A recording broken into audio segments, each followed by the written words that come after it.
Si estás viendo que al policía le están poniendo un cuerno de chivo, si no obedece en bajar la arma, hay que aniquilarlo, hay que abatirlo. ¿Los queremos vivos o los queremos muertos? Pero ya los queremos, señor gobernador. Yo no me voy a quedar callado, gobernador. Tú, Alfredo Ramírez Bedoya, que te quede muy bien claro que aquí en Uruapan no vas a venir a hacer... Los abrazos son para los estudiantes, para los empresarios, los abrazos son para las mujeres violentadas, pero los delincuentes, los asesinos, los que matan a niños, a bebés, a mujeres embarazadas, lo único que pueden recibir son chingadazos. Si ella cree que va a detener a los delincuentes sin un disparo, pues que ya lo haga. A mí me podrán chingar, pero se quedan con un tigre muy enfurecido que es el pueblo de Uruapan. No mataron al presidente de Uruapan, mataron al mejor presidente de México. El asesinato el sábado en la noche, en plena procesión de las velas, este festival, esta celebración tan importante en Michoacán de Carlos Manzo, el presidente municipal de Uruapan, que se había comprometido a fondo a luchar contra los cárteles que tienen secuestrado Uruapan y otras zonas de Michoacán desde hace más de 20 años, ha conmocionado al país. Ha desubicado al gobierno federal y estatal que se burlaron de Manzo y no le dieron ni siquiera protección real, y ha exhibido con crudeza la verdadera crisis de seguridad que se vive en Michoacán, pero también en todo el resto del país. La de Carlos Manzo fue la crónica de una muerte anunciada, como aquella del libro de Gabriel García Márquez. Fue la demostración de que no alcanza con seguridad periférica como la que le puso el gobierno federal y con discursos contra la comentocracia y contra Felipe Calderón, que gobernó hace ya demasiados años. Como hizo hoy la presidenta Sheinbaum, con una enorme falta de empatía. Eso no alcanza para combatir al crimen organizado, sobre todo ahí donde ha echado raíces y donde las autoridades no han decidido, como lo pedía Carlos Manzo, entrar a fondo realmente a combatirlo. Y no alcanza con detener a algunos capos en la zona, que ni tampoco han sido muchos detenidos, ni es que hubiera tantos detenidos. Lo que se necesita es que el Estado ejerza plenamente su responsabilidad de recuperar el control de Michoacán, hoy perdido ante los cárteles de la droga. Es el mayor desafío de seguridad interior que tiene hoy el gobierno federal. Esto sucedió el sábado.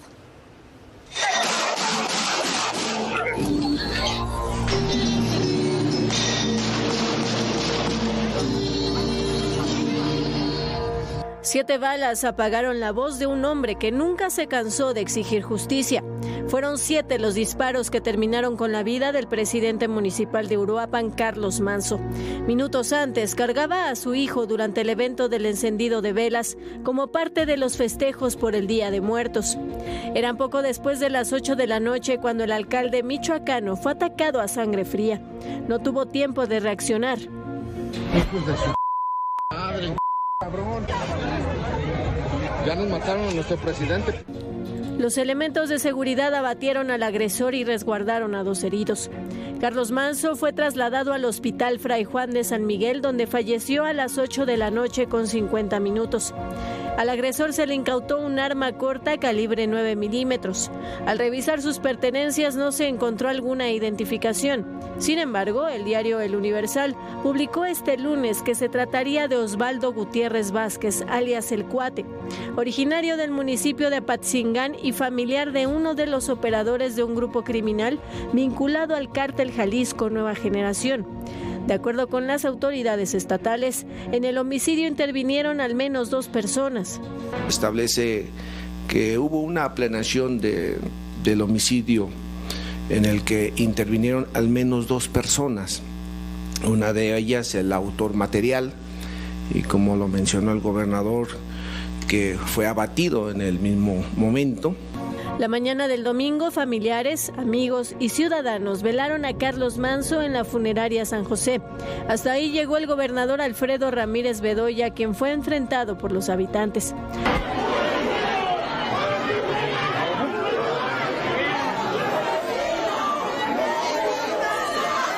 Al salir también fue abucheado.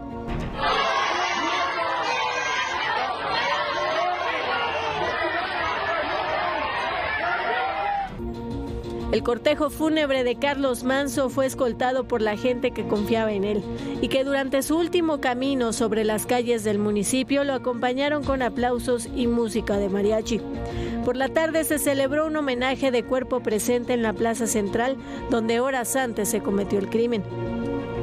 En Morelia y Uruapan, miles de personas salieron a las calles para exigir justicia. En Morelia, los manifestantes irrumpieron en el Palacio de Gobierno y denunciaron la crisis de seguridad, que aseguran es consecuencia de la mala administración del gobernador Alfredo Ramírez Bedoya. Este lunes se llevó a cabo una marcha convocada por el Frente Estatal de Universidades por Michoacán para exigir justicia por el asesinato de Carlos Manso. Los estudiantes fueron enfrentados por policías que resguardaban Palacio de Gobierno.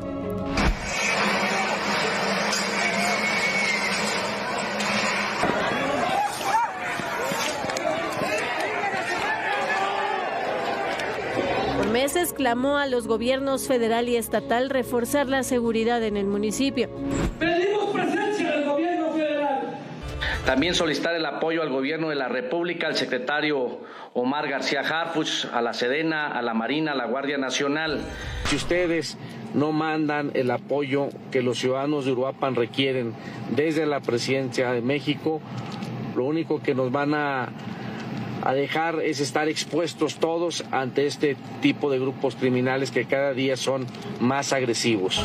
Luego de romper con Morena en 2024, Carlos Manso se convirtió en el primer alcalde independiente de Uruapan. Su postura frontal contra el crimen organizado le valió el reconocimiento de su comunidad, pero también su muerte. Bueno, las reacciones del gobierno federal a este caso, a este lamentable hecho, han sido sin duda lamentables.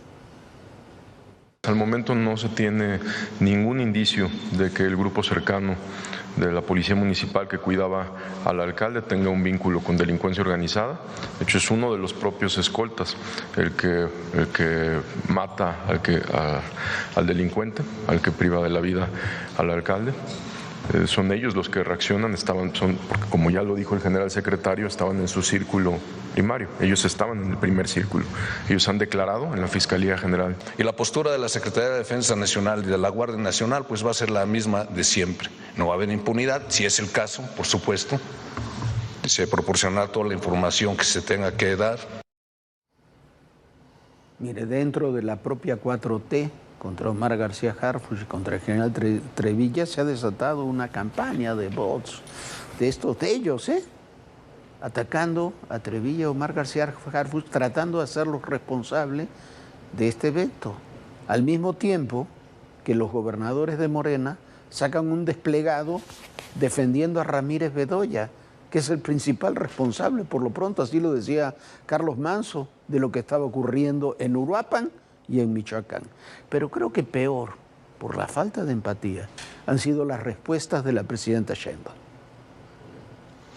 Hay quien pide, como ocurrió con la guerra contra el narco, la militarización y la guerra.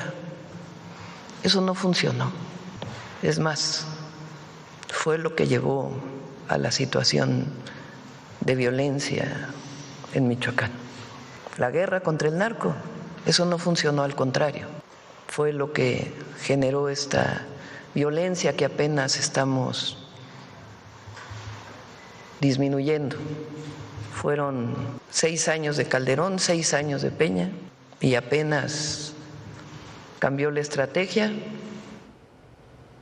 Cambió la estrategia López Obrador, y la estrategia de López Obrador fue abrazos y no balazos, y se dispararon los asesinatos, se dispararon las extorsiones, se disparó el crimen organizado. En Michoacán hay más del doble de asesinatos ahora que los que había hace unos años.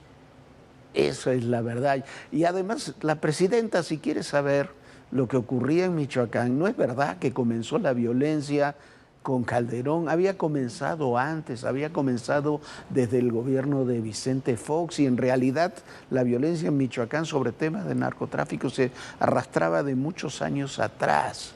Pero lo que detonó esa situación fue durante el gobierno de Lázaro Cárdenas Batlle, un gobernador que podrá haber sido bueno, malo o regular, pero que por lo menos no había negociado con el narco, y que fue Lázaro Cárdenas Batlle el que pidió la intervención del gobierno federal en Michoacán, el que pidió la intervención de los militares en Michoacán fue Lázaro Cárdenas Batel.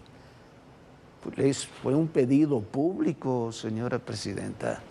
Y el señor Lázaro Cárdenas Batel, que es de sus mejorcitos funcionarios, es el jefe de la oficina de la Presidencia de la República. No solamente estaba Lázaro ahí, con el que estuvimos en muchas ocasiones en aquella época, a mí me parece un político muy respetable. Ahí estaban los amigos cercanísimos de la entonces dirigente estudiantil, Claudia Sheinbaum, ahí estaba Carlos Simas, estaba Antonio Santos en una posición destacadísima, estaba Imanol Ordorica, los 3 dirigentes del CEU como asesores. Ese fue un pedido público. Tiempo después, el general Ricardo Trevilla, que ahora es el secretario de la Defensa, fue el jefe de la zona militar en Apatzingán. El general Trevilla también hizo una gran labor ahí en Apatzingán. García Harfuch fue responsable por la Policía Federal también en Michoacán en algún tiempo. Ellos saben lo que pasó en Michoacán a lo largo de estos años. Que no nos digan ahora que tienen una estrategia que ha comenzado a mejorar desde hace 7 años, cuando todos los números de López Obrador se fueron hasta el cielo en términos de inseguridad y violencia. ¿Qué es lo que ocurrió? Leonel Godoy, ahora un destacadísimo legislador de Morena, durante su gobierno fue un desastre, se coló el narcotráfico de arriba abajo en el Estado. Fue cuando se produjo el Michoacanazo, 11 presidentes municipales detenidos, 16 funcionarios, incluyendo, además de un juez. Todos fueron liberados por la presión de Godoy ante tribunales locales. Y estuvo el caso del hermano del gobernador Godoy, Julio César Godoy, diputado desaforado, que está prófugo hasta el día de hoy. De Julio César hay hasta las grabaciones del diputado desaforado, del hermano del gobernador, con la tuta. Durante el gobierno de Peña sí fue un desastre en Michoacán, con las autodefensas, se equivocaron en todo, pero por lo menos se detuvo y se desarticuló al grupo de los templarios. Yo pregunto, Ramírez Bedoya, ¿qué acciones ha tomado él contra el narco? Porque sí, yo veo a militares partiéndose la madre ahí, en Aguililla, en muchas otras zonas, siendo atacados con drones, siendo atacados con minas antipersonales. Veo funcionarios federales. ¿Qué acciones ha tomado el gobernador? Esto es lo que vimos hace ya 15 años, estábamos comenzando aquí en Todo Personal, en Uruapan y en otros municipios de Michoacán. Fue uno de nuestros primeros reportajes. Vea usted lo que vimos en Uruapan. Uruapan, esta es la calle, está en la calle Carrillo Puerto 645. Aquí en este pequeño cuarto, en este baño, en realidad perdieron la vida 8 hombres y una mujer.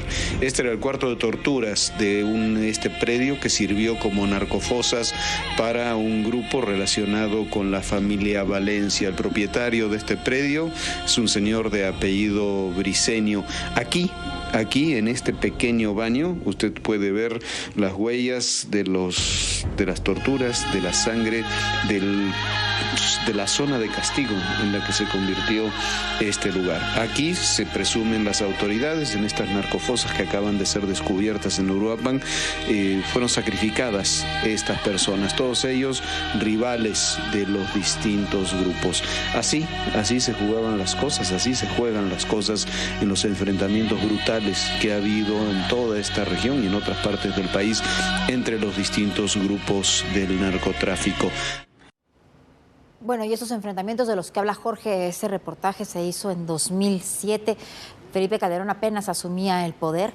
Eran principalmente golpes dentro de los mismos cárteles de la droga. No se metían tanto con la sociedad como lo estamos viendo ahora.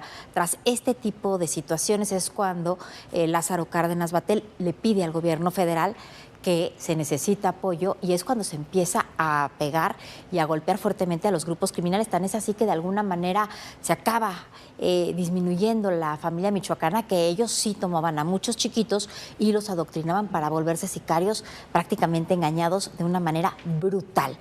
Esto sucedía en 2006-2007, cuando se empezó a trabajar y atacar estos grupos. Tan fue así que sí se acabó con ciertos grupos criminales. Esa familia michoacana se acabó y se fue transformando en la nueva familia michoacana. ¿Qué es lo que hay ahora? ¿Por qué? Porque desde el 2018 no se hizo nada en contra de ellos. Ahí estuvo lo que hizo Peña Nieto, bastante mal, pero hizo algo.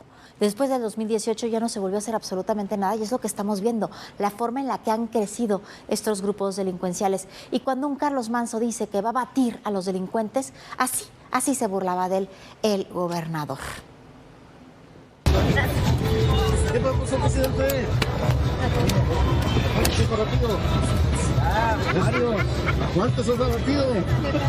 Intervenido y abatido. Durante el mandato del gobernador Ramírez Bedoya han sido asesinados 7 presidentes municipales.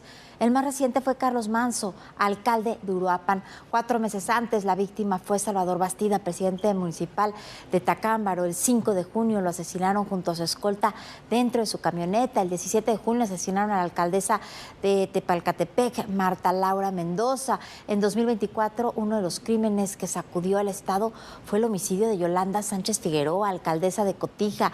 El 30 de marzo de 2024, el alcalde de Churumuco, Guillermo Torres, fue asesinado a balazos. En 2022, la historia se repitió. El presidente municipal de Aguililla, César Arturo Valencia, a él lo asesinaron el 10 de marzo.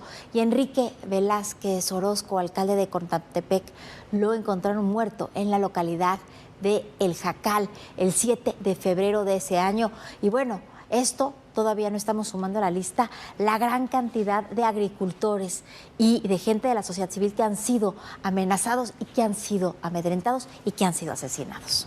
Sí, Viviana, porque ahí está el caso de Bernardo Bravo. Fue asesinado apenas hace unos días, unos 10 días aproximadamente, 2 semanas exactamente. Y ahí están muchos otros casos. Hay un alcalde, un presidente municipal que está hoy desaparecido. La problemática de Michoacán es muy grave. Hay cárteles impunes.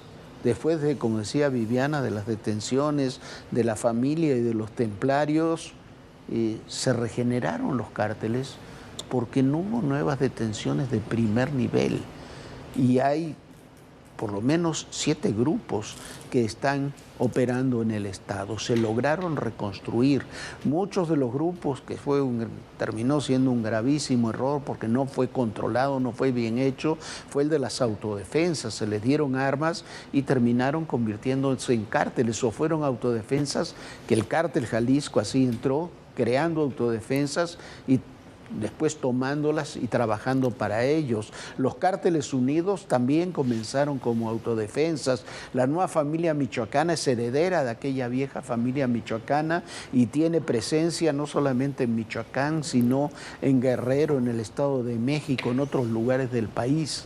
En Michoacán hay todo tipo de extorsiones, pero los más extorsionados, que ya eso ha llevado incluso a un conflicto diplomático con Estados Unidos, son las extorsiones a los aguacateros, a los limoneros. Bernardo Bravo fue asesinado, era el líder de los limoneros.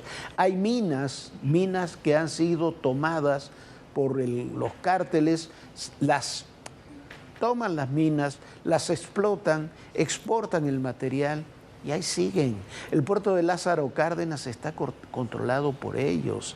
Hay caminos que tienen minas antipersonales para atacar a los militares y para atacar a la gente, para que no pueda circular nadie por ahí, para que no llegue a los laboratorios y a los campamentos. Las fuerzas militares han sido atacadas con drones artillados y después publican desplegados de los gobernadores defendiendo al gobernador del Estado. Y la Presidencia de la República dice que los responsables somos los medios y los periodistas. A mí sí me da mucha tristeza que ahora Los que se hacen pasar por víctimas son, por ejemplo, la presidenta Claudia Sheinbaum Pardo, que está resguardada en su Palacio Nacional. No le sucede nada. Todos estos grandes líderes de Morena que tienen cómo protegerse. Y bueno, ellos le echan la culpa y la condena es para los comentocotas, dicen, con los medios de comunicación, no para los cárteles. Le echan la culpa a la oposición y le echan la culpa a los periodistas. No se hacen responsables que este país esté invadido de cárteles del narcotráfico. Una cosa es la indignación que puede haber en la ciudadanía por el homicidio de su alcalde, que es entendible, y otra cosa muy distinta es la motivación de todos estos personeros de la derecha o personeros de medios de comunicación o personeros comentócratas que primero hacen especulaciones, dicen mentiras y segundo tienen una intención política. Son dos cosas distintas. Bueno, ahora es culpa de los que opinamos. Hace unos minutos la viuda de Carlos Manso, Grecia Quirós, llamó a no bajar a la guardia, a seguir trabajando para alcanzar la paz. Sin embargo, le pidió a la gente que no cayera en actos de violencia, que ellos no quieren manejar su movimiento afectando al resto de la ciudadanía y que les pide que por favor conserven la calma, por supuesto, alzando la voz por Carlos Manso. Que a él no le hubiese gustado o que su lucha no va encaminada o no iba encaminada hacia hechos violentos. Ha habido muchas manifestaciones pacíficas. Estoy a favor de que tenemos que seguir alzando la voz, de que esta lucha va a continuar, de que el legado que dejó Carlos lo vamos a retomar. Sin embargo, yo les pido a los ciudadanos que se están manifestando en algunos puntos de la ciudad de Uruapan, que están cayendo en el tema de vandalismo, yo les pido de favor, lo hagamos de manera pacífica. Los actos de vandalismo y de violencia, sean en Uruapan, en Morelia, en la Ciudad de México, lo que hacen es darle argumentos a los gobiernos. Esa es la verdad, son provocaciones que no ayudan a los movimientos sociales reales. Ocurre en cualquier movimiento, en Ciudad de México, en Uruapan, en Morelia, donde ocurran. La pregunta ante la reacción gubernamental es muy sencilla. Siempre son las víctimas, son ellos las víctimas. Hay que preguntarle, ¿qué quieres? ¿Que lo feliciten? ¿Que después de lo ocurrido vaya y les digan, lo felicitamos, qué bien que actuaron? Perdón, no es así. Un grupo de delincuentes agredió a balazos elementos federales y estatales en la sindicatura de La Brecha, en Guasave, Sinaloa. El secretario de Seguridad y Protección Ciudadana, Omar García Harfuch, confirmó los hechos y dijo que los agentes, al repeler la agresión, abatieron a 13 sujetos, detuvieron a 4 y liberaron a 9 personas que estaban secuestradas. Y después nos dicen que no, que ahora no hay guerra. No, esto debe ser un juego. Yo me imagino 13, 14 muertos, 9 personas secuestradas, 7 vehículos, armas largas, equipo táctico, todo eso lo que fue decomisado, que quedó a disposición de la Fiscalía General de la República, y nos dicen que no, que es muy diferente que lo que había en el pasado. Bueno, Jorge, por lo menos la estrategia fue ir en contra de estos delincuentes y, bueno, liberar a personas secuestradas. Mientras tanto, quedó casi oculta la información terrible en Hermosillo por esta explosión de un generador el mismo sábado que mataron a Manso. Se produjo un incendio en una tienda de Waldos que dejó 23 muertos. ¿Recuerda usted el incendio de la guardería ABC hace ya muchos años en Hermosillo? Y como quienes ahora gobiernan exigieron justicia contra las autoridades locales. En ese caso se exigía justicia y está bien que se exija justicia, pero ahora esperemos que actúen de la misma manera. Sí, a ver, y Trump dijo hoy para CBS, primero que piensa que puede haber, que están preparando acciones en tierra contra cárteles mexicanos y de otros países. Luego que Nicolás Maduro está viviendo sus horas finales. Pero todo eso ocurre cuando están a punto de producirse en los días de mañana, dentro de media hora, las elecciones en Nueva York, en New Jersey y en Virginia, donde pueden ganar los demócratas. En Nueva York el favorito es el demócrata Zohran Mamdani, que llega hasta con 30 puntos de ventaja sobre el contrincante republicano Curtis Sliwa y con casi 20 puntos sobre el independiente ex demócrata, ex alcalde de Nueva York, Andrew Cuomo, al que hoy Donald Trump le dio todo su apoyo, pidió que los votos republicanos fueran para Andrew Cuomo. Todo esto según la encuestadora Victory Insight. De confirmarse esta tendencia, Mamdani, de 34 años, se convertiría, yo no sé si será bueno o malo, pero se convertiría en el primer presidente musulmán, el primer musulmán en gobernar Nueva York. Este asambleísta nació en Uganda, apoya la causa palestina, se ha definido como socialdemócrata de izquierda y Trump lo considera un pequeño comunista. A ver cómo van las cosas en Nueva York. Pues a ver cómo van las cosas. Nosotros ya nos vamos. Muchísimas gracias por habernos acompañado. Lo esperamos mañana. Esperemos tener mejores noticias. Y bueno, muchísimas gracias por habernos acompañado. Sueñe bonito, trate de descansar. Bonita noche, Jorge. Muy buenas noches, Viviana. Muy buenas noches a todos ustedes. Y recuerden, el poder y en la política todo, pero absolutamente todo, es personal. Gracias.